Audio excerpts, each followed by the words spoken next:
Hi everyone, I'm Chloe. Welcome back to the Mentors Connect podcast. Today, super duper excited to be talking to Jamie Beaton, who has achieved a lot in his life thus far. He is the co-founder and CEO of Crimson Education, a leading education consultancy company in the world. He's a Forbes 30 under 30, Harvard, Stanford, Oxford alumni, so he's done a lot in his lifetime. And today, super duper excited to be hearing a bit about his background, as well as how he's grown Crimson Education into a $600 million plus valued company. So thank you, Jamie, so much again for meeting me. It's a real joy to be here, Chloe, and I'm in awe of your achievements so far. You're far ahead of where I was when I was your age, so I'm just trying to, keep up. No, thank you. But firstly, could you tell us a bit about your background, how that's really led the way and paved the way for you to achieve what you have now? Yeah, sure. So growing up, I grew up in New Zealand, and my family always really passionately believed in the value of education. So my mum, I remember she had her law degree, MBA degree, accounting degree, and commerce degree on the wall of my bedroom. And I'd wake up every day and basically, I would really just get the impression that education was really everything. And she really inspired me to believe that if I went hard academically, it would unlock doors for me. So initially my ambition was to stay with New Zealand, maybe do medicine. And when I was 14, I met a boy called Ben Kornfeld who got into Yale University. And he was the dux of our school, and he told me I should think about applying overseas. So I spent the next 4 years of high school really preparing rigorously for these overseas schools, did a lot of extra A-levels. I did 10, most kids did 3 or 4. And I applied to schools like Harvard, Yale, Princeton, Stanford, Columbia, Wharton, got into all those schools. And that really led me to launch Crimson back in 2013. It's been almost a decade now. It's been a roller coaster ride. I could never have imagined how big the organization has grown now compared to when I first started it. But it's been an amazing journey. And along the way, I've really had a lot of joy studying at some of these great universities. But I think a lot of my pathway has come from the entrepreneurial streak of my mum and my deep belief in education. That's so awesome. And I love, that your mum, she had all the degrees on the wall that really inspired you. But now I've got a few questions I've prepared to ask. Obviously Crimson has in those 10 years grown to be super big company. So firstly, how did you grow Crimson from, just offering services yourself whilst you were still, a young college student at Harvard to now where it is today, you traveling all around the world, hopping from Sydney to New York, all these places to all the Crimson offices? Yeah, so I guess at the beginning, I always had 2 really strong co-founders. One is Chandra, who grew up in South Africa, and one is Fangzhou, who grew up in China. And when I was building Crimson, I was based at Harvard. Fangzhou was based in Australia, and Chandra was based in New Zealand. We really worked hard to build out a strong team. I spent a lot of time recruiting some amazing mentors on Harvard's campus. I recruited all my roommates, many of my freshman classmates to be mentors for Harvard. I was never very shy in this regard. And so I brought on this kind of quite elite pool of tutors. Early on, I began figuring out how I could leverage this amazing talent I had around me at Harvard to do a lot of the education delivery so I could actually, work on serving more students. So that was really a key initial piece. It was a scalable model. We chose to go online rather than in person because that means we could find the best mentors anywhere. And then I would say, we really focused on delivering outstanding quality. We always have. And so in 2016, every kid that got into Harvard and Stanford New Zealand was trained by us for academics, and 3/4 of Ivy League admits came from Crimson. And around that time, I met some amazing American investors, Julian Roberts and the Tiger Guys, and they backed Crimson, invested in our seed round, then our A round, then our B round. And they helped me to really scale Crimson all around the world, from initially New Zealand to 25 different countries. So we've got actually offices in Russia and Korea and China and Brazil. And in every market, we've got a whole team that speaks the local language. It's quite amazing. So, basically that was key to our scale. And then around 2017, I began aggressively investing in our technology and content. So when you join Crimson today, there's thousands of videos you can access, algorithms, a student community, tools to help you build your candidacy, thousands of essay examples and stuff you can access. And all of this helps to really reinforce the quality we bring to our families and really the edge that Crimson students have. And that's helped to make us even more scalable. And then in recent years, I've been able to continue to raise capital from some of these amazing investors and acquire companies. So I've bought about 10 companies so far that have added different competencies to Crimson, from medical admissions to online studying for the International Baccalaureate. We also have our own online high school. And so I've kept innovating and thinking about where are other areas our students need support. And I really follow the student's needs. So when a student, for example, needs to be able to access extra subjects, I think about an offering there. When they want to figure out how they can intern for great companies like HSBC, we figure out an offering there. So it's all about that constant focus on what drives the student to be more successful. That helps us to be more successful in turn too. So that's some of the strategies that I've used. That's so awesome. You've answered a few of my other questions in that response, which is great. So I'm guessing then when you started Crimson with your co-founders, you guys were focusing on actually making this bigger and not just like a part-time job. Yeah, so when I first began Crimson, I really almost began it as like a charitable endeavor to help, fellow Kiwi students getting going overseas. And I thought it'd be, I'm always thinking ambitiously, but I didn't think it would get much bigger than something in New Zealand. Mm-hmm. But I was actually seeing this tremendous growth and seeing all the students and how much fun I was having with the team. And, a lot of New Zealand's a very diverse country. There are kids from many different parts of the world there. And so I figured this actually has a lot of relevance to international students all over the world. So I definitely, early on, was quite ambitious. And some of the early investor letters that I wrote my investors back in 2014, I've largely executed on the vision that I laid out for them, with my team. So we definitely have had a bold vision. I'd say it got even bigger a couple of years ago when we embarked on building our global online high school, Crimson Global Academy. It's a fully accredited online high school where kids can use us as their entire high school experience, or they can go part-time. So somebody like you who's very ambitious can take extra American curriculum alongside their, physical Australian high school education. That's proven very popular with our top applicants. So, we've definitely become more ambitious in the last several years, but I think we've always been thinking big. So I want to touch on a bit on something you touched on before, your investors and your letters. So how did you know it was the right time to start seeking, for outside capital? And how did you approach actually trying to raise some? It's a great question. So I actually wasn't very familiar with capital raising when I first began Crimson.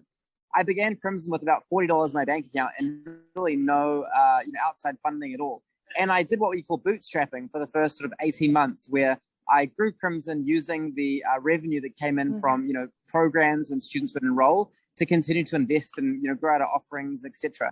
And so what I, could show back when I thought about raising capital was that I already had a lot of revenue. I already had student results. I already had a model that was quite scalable. And, a lot of investors, a lot of entrepreneurs try and raise money without any traction, just with an idea.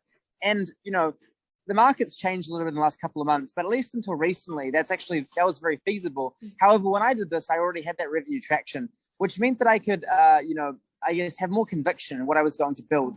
Because it's very hard to find what you call product market fit, or an offering that the market really, or students really care about in my case.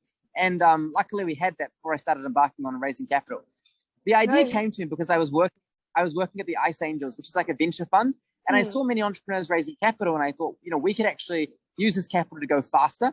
And then I had some investors that I met up with, like Julian Robertson in America, and he encouraged me to raise capital. He told me I'd like to invest, can I get involved in this?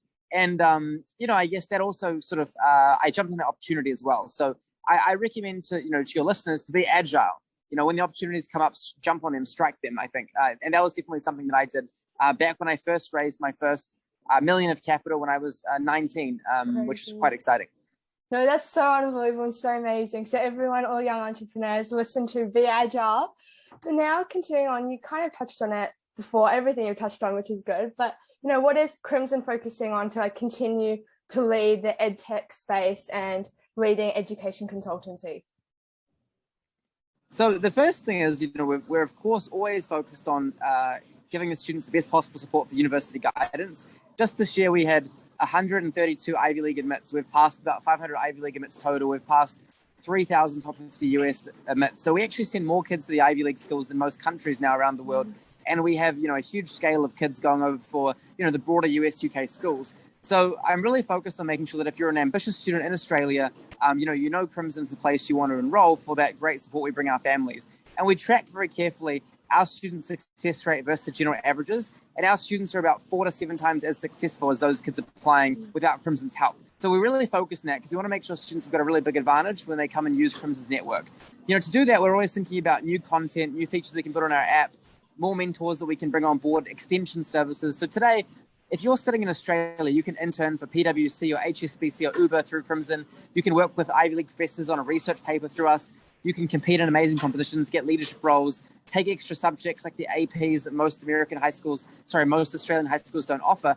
And then, of course, we can help you with summer programs, helping you figure out what schools to apply for, the application essays, then getting in, and then getting your first job as well. So we've really grown around all these different adjacencies that is really what it takes to go from a ambitious Australian kid with a dream when you're 14 to making it happen, living in New York, working on Wall Street, all that great things. And it's been a decade now. So I've seen many of our alumni who are now sitting here thriving. Just today, I was having lunch with my student, Charlotte. She went to Pimble's Ladies College in Sydney. She went to Wharton, the world's best undergraduate business school. Now she's going to management consulting here in New York. Just an amazing example of that multi-year success that we love to see.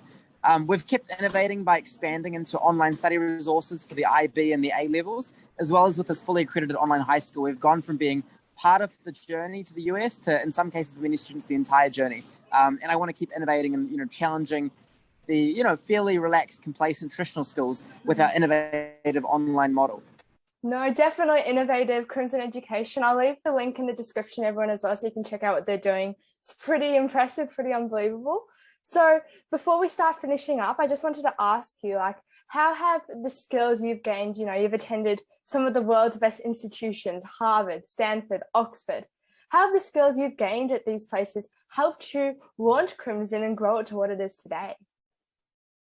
They've been very valuable, both direct academic skills as well as the networks that I've built through these schools. On the academics, when I was a Harvard undergrad, I took classes like negotiation, business in China, entrepreneurship, financial markets, capital markets. All of these classes were very valuable. I use negotiation skills very regularly at Crimson all the time. I've got to understand how to, think about business strategy, which a lot of the classes I took at Harvard Business School as an undergrad, were very insightful. And then my MBA was just incredibly valuable because the entire MBA degree at Stanford is very focused on entrepreneurship, marketing, product management, strategy, finance. Every one of those classes, marketplace design, all very valuable for me at Crimson.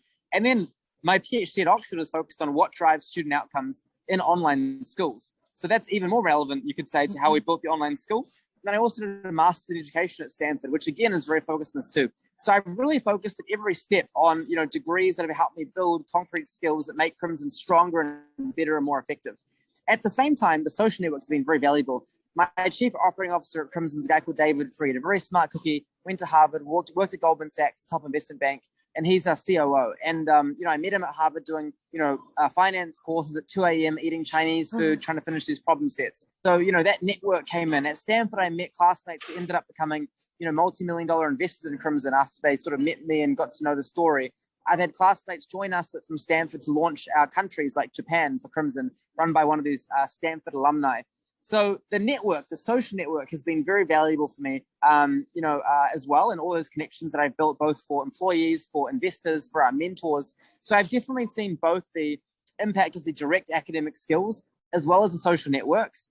And, even the credibility the schools, have lent to me have made it easier for me to raise capital. I think, when I was about 22, I was able to raise a $30 million B round from some of the world's best investors called Tiger Global. And that would have never happened, had I not gone down this pathway, because I don't think they would have necessarily been as confident as they were to make that big bet on me at the time. And I think we've done well for them. We've built out a great organization, but I do really put a lot of faith in the fact that those undergrad degree qualifications helped me get in that room to kind of have those conversations. So I'm very grateful. And that's why I'm a big believer in this kind of education pathway. I've seen directly how it kind of has changed my life and, how it's changed now thousands of our students. No, that's so awesome. And now I have one final question, and that was, I was hoping if you could give a piece of advice to, listeners out there who are wanting to explore entrepreneurship, perhaps one day build a massive multi-million-dollar company like yourself. Yeah, I think one piece of advice, the first piece of advice is, first of all, obsess about your academics. There's a lot of, I would say, inaccurate advice that you can sort of drop out of school, you can cruise academically, and it'll all work out well. The most notable dropouts, Bill Gates and Mark Zuckerberg, they both worked hard academically. They got into Harvard, then they dropped out, but they had amazing academic grades, very good academic skills, and then they sort of created their amazing companies. The vast majority of America's, well-funded, unicorn companies, these billion-dollar plus private companies, many of the founders came from great universities, right? So the dropout, the college dropout who builds a great company is much rarer than one might think. So if you're a smart student and you want to give yourself the best possible odds of success, make sure you focus academically. Don't chill in high school. Nail the math, nail the English, build those good fundamentals. That's really, really useful because ultimately you got to keep learning to succeed in these companies. That's the first thing. The second thing I'd recommend is find a niche and really smash that niche. I found a niche in college admissions guidance, and now I've broadened that niche as we've built a reputation into online schooling, study resources, many of these other adjacencies, which are other relevant problems. But I really found that niche where I was uniquely positioned to nail. And I think a lot of entrepreneurs, they try and sort of follow fads. Maybe they get into crypto, or they get into food delivery companies or whatever. But you've got to find this niche that you can really dominate, and that's instrumental. And Peter Thiel's got a good book on this called 0 to 1. I recommend reading. So there are two pieces of advice. First of all, stay in school, nail those degrees. And secondly, find that niche, and even the niche of a niche, and attack that. No, well, thank you so much, Jamie, again, for meeting me today, sharing with all of us all this amazing advice and insights. It's been so great talking to you. Chloe, thanks so much for the work you do, and it's a very inspiring podcast. I'm looking forward to following your journey. I'm sure I'll see you soon in one of these US universities. Have a good one.